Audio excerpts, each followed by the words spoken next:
എല്ലാവർക്കും നമസ്കാരം. ഞാൻ കൊല്ലം പ്രദീപ് കുമാർ. എല്ലാവർക്കും അസ്ട്രോളജിക്കൽ ശ്രീരാമജയം എന്ന യൂട്യൂബ് ചാനലിലേക്ക് സ്വാഗതം. നിത്യജീവിതത്തിൽ നമുക്ക് വളരെയധികം ഉപകാരപ്പെടുന്ന ഒരു വിഷയമാണ് ഈ വീഡിയോയിൽ ഞാൻ അവതരിപ്പിക്കുന്നത്. ദൃഷ്ടി ദോഷങ്ങളും അതിനുള്ള പരിഹാരവും. വ്യക്തി ജീവിതത്തിൽ മനസ്സറിയാതെ വന്നു ചേരുന്ന ഒരു ദോഷമാണിത്. നമുക്ക് പല സാഹചര്യങ്ങൾ കൊണ്ടും ഈ ദൃഷ്ടിദോഷം വന്നു ചേരാവുന്നതാണ്. ദൃഷ്ടിദോഷവുമായി ബന്ധപ്പെട്ട് നമുക്ക് ജീവിതത്തിൽ ഉണ്ടായിട്ടുള്ള ചില സാഹചര്യങ്ങൾ അല്ലെങ്കിൽ ചില അനുഭവങ്ങൾ നമുക്കൊന്ന് വിലയിരുത്താം. ചില ദിവസങ്ങളിൽ നമ്മൾ പതിവിൽ നിന്നും വ്യത്യസ്തമായിട്ട് നല്ല രീതിയിൽ വസ്ത്രധാരണമൊക്കെ ചെയ്തിട്ട് ഏതെങ്കിലും നല്ല ഫങ്ഷനോ അല്ലെങ്കിൽ മറ്റെന്തെങ്കിലും പ്രത്യേകമായിട്ടുള്ള പ്രോഗ്രാമിനൊക്കെ പോവുകയാണെന്നിരിക്കട്ടെ.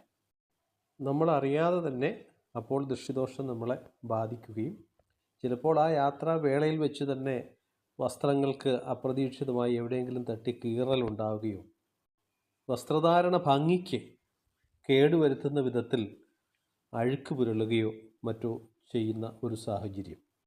അതുകൂടാതെ നമ്മൾ എവിടെയെങ്കിലും യാത്രകൾ പോയിട്ട് വരികയോ അതല്ലെങ്കിൽ ഏതെങ്കിലും നല്ല ഫങ്ഷനുകളിൽ പങ്കെടുത്തിട്ട് വരികയോ, അതായത് വിവാഹം, പാലുകാച്ച്, മറ്റ് ബർത്ത്ഡേ പാർട്ടി തുടങ്ങിയവയിലൊക്കെ പങ്കെടുത്തിട്ട് തിരിച്ച് നമ്മുടെ വീട്ടിൽ വരുമ്പോൾ തന്നെ നമുക്ക് ശാരീരികമായിട്ട് എന്തെങ്കിലും തളർച്ച അനുഭവപ്പെടുകയോ അതല്ലെങ്കിൽ വീട്ടിൽ ഉള്ളവരുമായിട്ട് അപ്രതീക്ഷിതമായിട്ട് ദേഷ്യം ഉണ്ടായിട്ട് വഴക്കുകൾ ഉണ്ടാവുകയോ, ഇത്തരം സാഹചര്യങ്ങളൊക്കെ ഈ ദൃഷ്ടിബാധ നമ്മളറിയാതെ നമ്മളിൽ എത്തിയിട്ടുള്ളത് കൊണ്ടാണ് എന്ന് മനസ്സിലാക്കുക.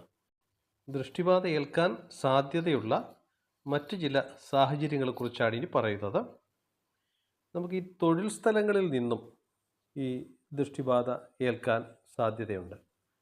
കാരണം ഈ തൊഴിലിടങ്ങളിൽ നമ്മൾ മറ്റുള്ളവരെ അപേക്ഷിച്ച് വളരെ ഭംഗിയിലോ അല്ലെങ്കിൽ മികവിലോ ഒക്കെ ജോലി ചെയ്താലോ അതല്ലെങ്കിൽ നമ്മുടെ തൊഴിലുമായിട്ട് ബന്ധപ്പെട്ട് നമുക്ക് എന്തെങ്കിലും ഒരു അംഗീകാരം കിട്ടിയാലോ തൊട്ടടുത്ത ദിവസം മുതൽ നമുക്ക് ജോലി ചെയ്യാനുള്ള ഒരു താല്പര്യം പോവുകയും ജോലി ചെയ്താൽ ശരിയാകാതെ വരുന്നൊരവസ്ഥയും ഉണ്ടാകും.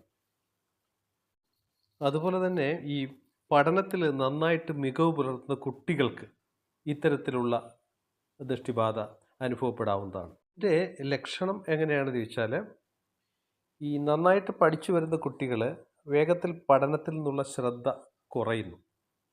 അവർക്ക് അകാരണമായിട്ട് ഉറക്കം വരിക, അല്ലെങ്കിൽ ക്ലാസ്സിൽ നന്നായിട്ട് ശ്രദ്ധിക്കാൻ കഴിയാതിരിക്കുക, അധ്യാപകർ പഠിപ്പിക്കുന്ന കാര്യങ്ങൾ മുൻപത്തെ അപേക്ഷിച്ച് നന്നായിട്ട് മനസ്സിലാകാതിരിക്കൽ, തുടർന്ന് വരുന്ന പരീക്ഷകളിൽ നന്നായിട്ട് പെർഫോം ചെയ്യാൻ പറ്റാതിരിക്കൽ, മാർക്കുകൾ കുറയൽ, സ്വയമേ തന്നെ ദേഷ്യം ഉണ്ടാകുക, വിഷമങ്ങൾ ഉണ്ടാകുക, അല്ലെങ്കിൽ ആത്മവിശ്വാസം നഷ്ടപ്പെടുക, ഇതൊക്കെ അതിൻ്റെ ലക്ഷണങ്ങളാണ്. മറ്റൊരു സാഹചര്യം എന്ന് പറയുമ്പോൾ നമ്മൾ വീടുകളിൽ നടത്തുന്ന ആഘോഷങ്ങളാണ്. ഉദാഹരണത്തിന് ഇപ്പോൾ വിവാഹ വാർഷിക ആഘോഷങ്ങൾ നമ്മൾ നന്നായിട്ട് ബന്ധുക്കളെയും സുഹൃത്തുക്കളെയും സ്വന്തക്കാരെയൊക്കെ ക്ഷണിച്ച് ആഘോഷമായിട്ട് നടത്തി ഗംഭീരമാക്കുന്നു.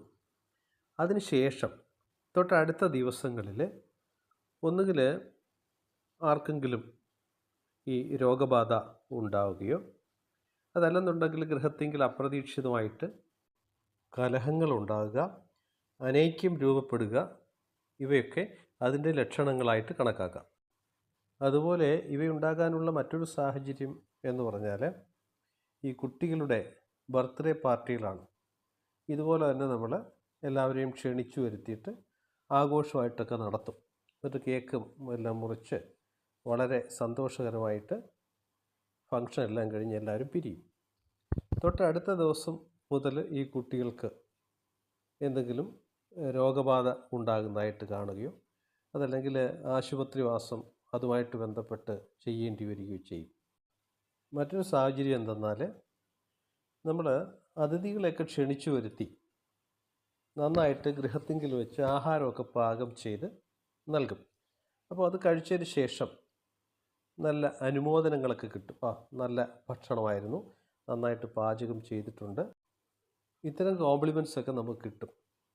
പക്ഷെ അതിനുശേഷം തൊട്ടടുത്ത ദിവസങ്ങൾ ശ്രദ്ധിച്ചാൽ പഴയതുപോലെ നമുക്ക് ആഹാരം രുചികരമായിട്ട് പാകം ചെയ്യാൻ കഴിയാതിരിക്കുകയും അല്ലെങ്കിൽ നമ്മൾ ഉണ്ടാക്കുന്ന ആഹാരത്തിന് മേന്മ ഉണ്ടാകാതിരിക്കുകയും അല്ലെങ്കിൽ എന്തെങ്കിലുമൊക്കെ പാകപ്പിഴവ് ഉണ്ടാവുകയൊക്കെ ചെയ്യും. ഇതൊക്കെ ദൃഷ്ടിബാധ കൊണ്ടാണ് എന്ന് അറിഞ്ഞുകൊള്ളുക. ഇപ്രകാരം നിത്യജീവിതത്തിൽ വ്യക്തികൾക്ക് വന്നു ചേരാവുന്ന ദോഷമാണിത്. നമ്മളുമായി സഹകരിക്കുന്ന വ്യക്തികളിൽ നിന്നോ അറിഞ്ഞോ അറിയാതെയോ ഈ ദോഷങ്ങൾ അഥവാ നെഗറ്റീവ് എനർജി നമ്മളിലേക്ക് എത്താനുള്ള സാധ്യത കൂടുതലാണ്. ഇനി ഇത് കൂടാതെ തന്നെ അന്തരീക്ഷത്തിലൂടെ നമുക്ക് കാണാൻ കഴിയാതെ സഞ്ചരിക്കുന്ന മനുഷ്യോ ഉപദ്രവകാരികളായ ദൃഷ്ടിബാധകൾ കാരണത്താലും നമ്മളിൽ ഈ പറഞ്ഞ ദോഷങ്ങൾ ഉണ്ടാകാറുണ്ട്. ഈ ബാധകൾ ഇത്തരം ആഘോഷവേളകൾ നടക്കുന്ന സ്ഥലത്ത്, പ്രത്യേകിച്ചും രാത്രി കാലങ്ങളിൽ ഉറപ്പായും ഉണ്ടാകാനുള്ള സാധ്യതയുണ്ട് എന്നാണ് പറയപ്പെടുന്നത്. മുൻകാലങ്ങൾ ശ്രദ്ധിച്ചാൽ എല്ലാ വീടുകളിലും എന്തെങ്കിലും പ്രത്യേകമായി നടക്കുന്ന കാര്യങ്ങൾക്ക് തുടക്കം കുറിക്കുന്നതിന് മുമ്പ് പൂജാമുറിയിലോ അല്ലെങ്കിൽ വിളക്ക് വയ്ക്കുന്ന സ്ഥലത്തോ നമ്മുടെ പരദേവതകളെയൊക്കെ പ്രാർത്ഥിച്ച് ദീപം തെളിച്ച് വയ്ക്കുന്നൊരു പതിവുണ്ടായിരുന്നു. എന്നാൽ ഇപ്പോൾ ഈ വാർഷികമായി നടക്കുന്ന ആഘോഷങ്ങൾക്കൊന്നും തന്നെ ആദ്യം പരദേവതയെ പ്രാർത്ഥിച്ച് വിളക്ക് തെളിക്കുന്നത് വളരെ കുറവാണ്. അതുകൊണ്ട് വിവാഹ വാർഷികങ്ങളാണെങ്കിലും ശരി, ജന്മദിനാഘോഷങ്ങളാണെങ്കിലും ശരി, ഇപ്രകാരം ചെയ്താൽ, അതായത് ഇവയൊക്കെ ആരംഭിക്കുന്നതിന് തൊട്ട് മുമ്പ് തന്നെ പൂജാമുറിയിലോ വിളക്ക് തെളിക്കുന്ന സ്ഥലത്തോ വിളക്ക് തെളിച്ച് പരദേവതയൊക്കെ പ്രാർത്ഥിച്ച് വരികയാണെങ്കിൽ ഒരു പരിധിവരെ എന്നല്ല പൂർണ്ണമായും ഇത്തരം ദൃഷ്ടിബാധ മൂർത്തികളിൽ നിന്ന് നമുക്ക് രക്ഷ തേടാം. കാരണം പരദേവതകളുടെ പ്രാർത്ഥനയെന്ന് വെച്ചാൽ ദുർമൂർത്തികളെ അകറ്റുന്നതാണ്. ഇപ്രകാരമുള്ള ദൃഷ്ടിദോഷത്തിൽ നിന്ന് രക്ഷ നേടാൻ നമുക്ക് വീട്ടിൽ തന്നെ ചെയ്യാൻ പറ്റുന്ന ഒരു ചെറിയ മാർഗം ആണ് പറയാൻ പോകുന്നത്. ഒരു ചെറിയ പഴയ തുണിക്കഷ്ണം, കോട്ടൺ ആയിരിക്കുന്നതാണ് ഉത്തമം. ഇതെടുത്തതിന് ശേഷം അതിൽ ഒരു വറ്റൽ മുളക്, ഉള്ളിയുടെ പുറംതൊലി, ഉപ്പ്, കുരുമുളക്, വാളംപുളി, കടുക് എന്നീ 6 സാധനങ്ങൾ എടുക്കണം. തുടർന്ന് അത് ഒരു കിഴി പോലെ കെട്ടുക. അതിനുശേഷം നമ്മുടെ ശരീരത്തിന് ചുറ്റും ആൻറ്റി ക്ലോക്ക് വൈസ് അഥവാ റിവേഴ്സ് രീതിയിൽ ഉഴിയണം.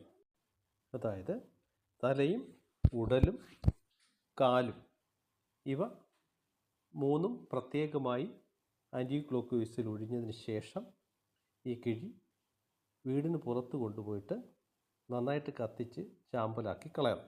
സന്ധ്യ സമയത്തോ രാത്രി കാലത്തോ ആണ് ഇപ്രകാരം ചെയ്യേണ്ടത്. തുടർന്ന് അല്പം ഉപ്പുവെള്ളത്തിൽ കാലും കൈയും കഴുകി അല്പം ജലം ശരീരത്ത് കൊടുകയും ചെയ്താൽ ദൃഷ്ടിദോഷം പൂർണ്ണമായും മാറുന്നതാണ്.